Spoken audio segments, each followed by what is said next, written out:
Yo, what's up guys? So we're here to check out a bunch of new Yu-Gi-Oh cards, specifically the Battle Wasps, getting more of their cards in their archetype, which is pretty cool.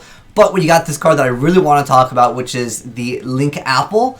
This card has a lot of potential for some draw power for a lot of different decks that don't really need the extra deck. Plus, we got Yu-Gi-Oh themed food and drinks, which is pretty cool. This is only for a OCG tournament. But I saw this and I was like, dude, this is kind of cool. I wish we had this stuff in the TCG. But anyways, let's go ahead and hop right into some of the new cards. And then we'll, of course, go over the other funny Yu-Gi-Oh stuff that I do want to talk about. Which is like basically new Yu-Gi-Oh products. Anyways, so these are rumored effects. So the quality of these pictures are really low. As you guys can see, this is like the original picture here.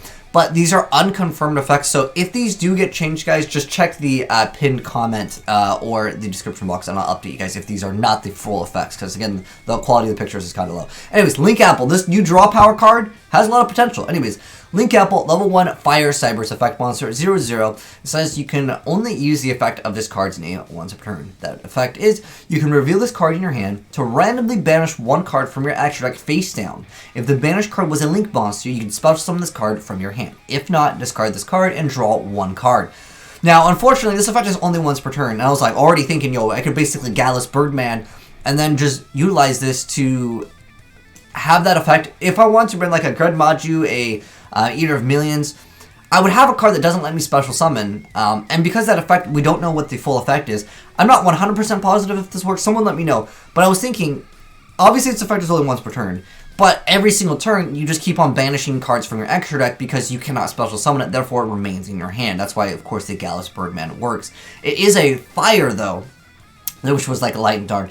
And then also, if you're playing something like, let's say, Exodia, Chainburn, Final Countdown, a deck that doesn't even need the extra deck, this is just straight free, just draw power. It's pretty excellent for a lot of different decks, and it can fill up your graveyard with an extra monster. And also, looking at the picture over here, there are other apples, so I don't know if we're going to get more of these draw power cards. Like, can you imagine if it's like banish one card randomly from your hand? That would be pretty cool. But I also want to know, how does this affect the new TCG rulings? Are you going to have to reveal that monster to your opponent? I don't know. But on top of that, I want to say there's probably some continuous cards where it's like, if a card is discarded from your hand, you get to do something.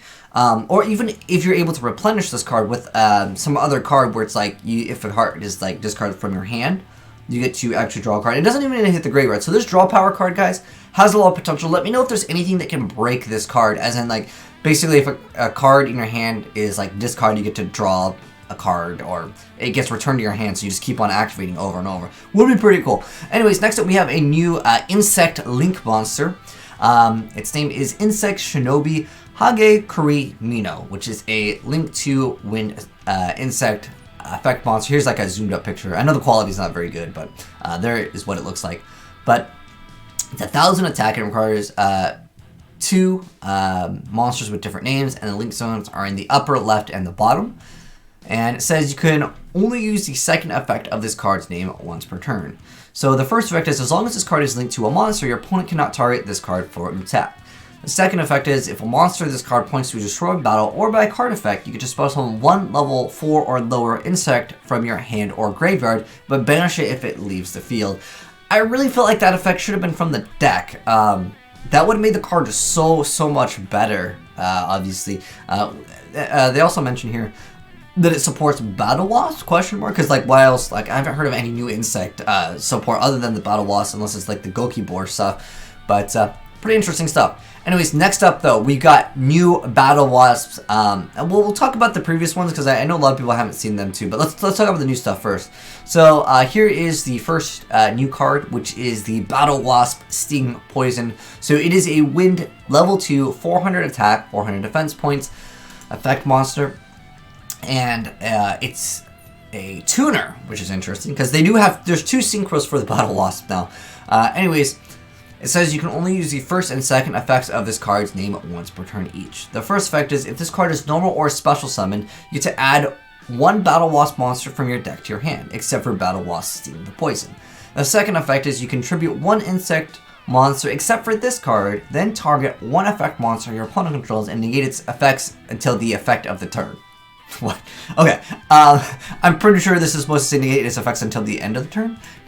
Yeah, negate its effects until the effect of the turn. Yeah, it has to be until the end of the turn. I think that's just a translation.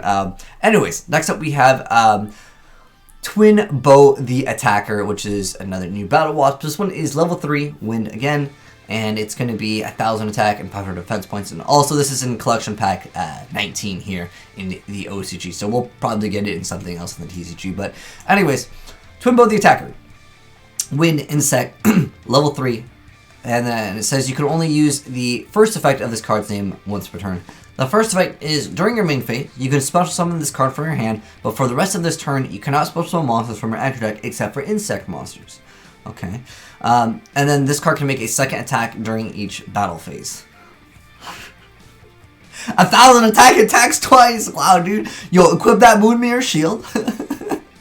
Alright, I guess.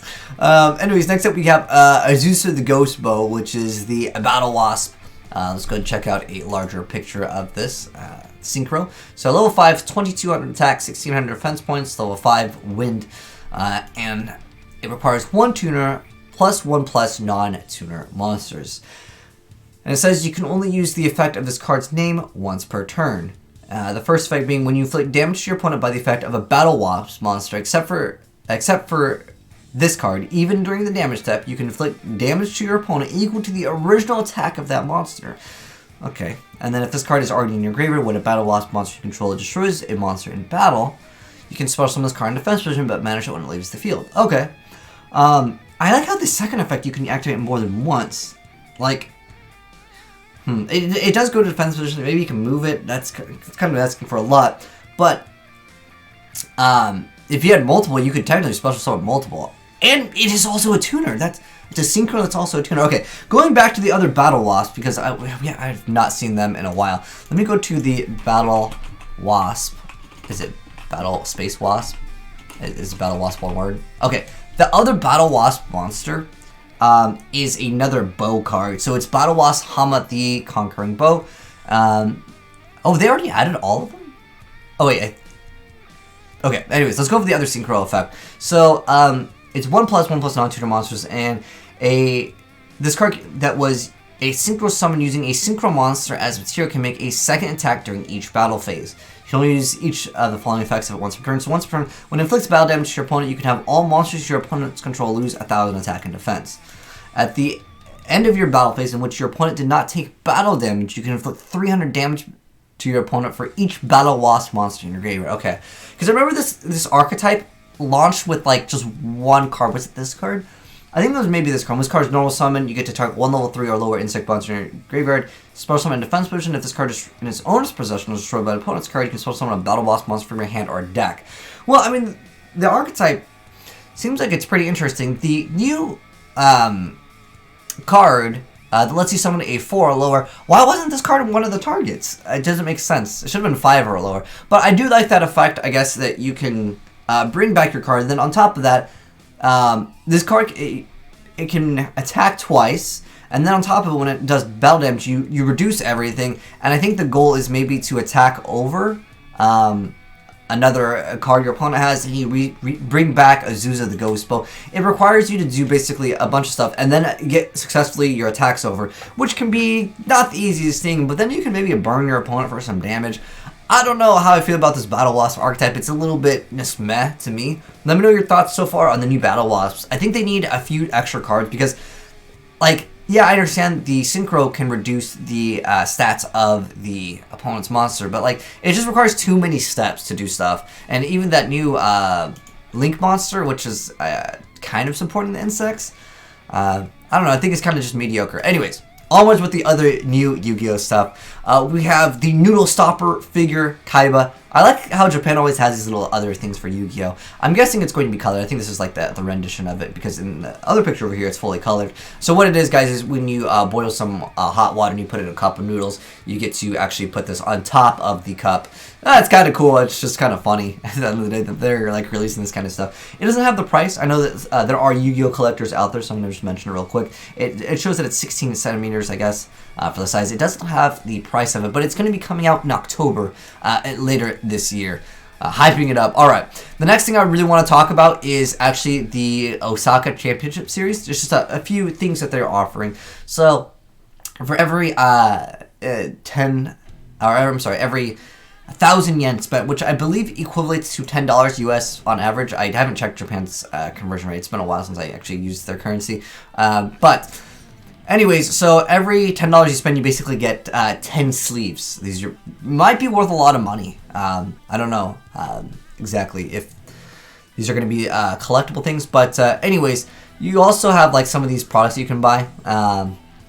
But anyways, more importantly, they're gonna have some Yu-Gi-Oh food, which I thought was interesting. There's themed stuff, so these cost 600 yen each for basically everything. I like how they have hot dog. The Vrains hot dog is 600. The regular one, we don't know the price of. Looking at the picture here, I don't know how this is related in any shape or form to the Yu-Gi-Oh one. Maybe they showed off the regular hot dog. I want to know, what is the difference between a Vrains hot dog and a regular hot dog? Plus, they have a bunch of these coasters and acrylic key holders. Which is pretty cool. So, anyways, looking at some of the stuff, you have Playmaker, Soul Burner. But you know what? I was looking at this picture. So these are the coasters. Oh, these almost look like the field zones here, which is kind of cool. But who puts mustard and ketchup on their hot dog like this? Like, you just put it normally, like just a line of it. I don't know. That's why I wanted to mention it. But also, we have some more clear file folders. I'm thinking that those are, what are those, like dividers? I'm guessing. They were for like $3, I guess. And then we have some more acrylic plates. I don't think that they're like plates that you eat food off of. But that translates to like 27 bucks. Maybe like poster size. I mean, these are kind of big. So it's made out of acrylic. And then there is a really cool t-shirt here, which is like $20-something. Here is a zoomed up picture on that. So that's kind of cool stuff if any of you guys are Yu-Gi-Oh collectors. But more importantly, yo, send me some Battle Wasp gameplay. I want to see how this deck plays out. I just don't think it requires too many steps. But it does do burn damage, so it's going to be annoying to lose to, that's for sure. But let me know your thoughts on any of the new cards that we talked about down below. But thanks for watching, guys. Hopefully you enjoyed the video. If you did, drop a like on it. And if you're new here, hit the subscribe button so you don't miss out on new Yu-Gi-Oh content when it does come out. And if you guys want to see gameplay, I will get you guys that very soon.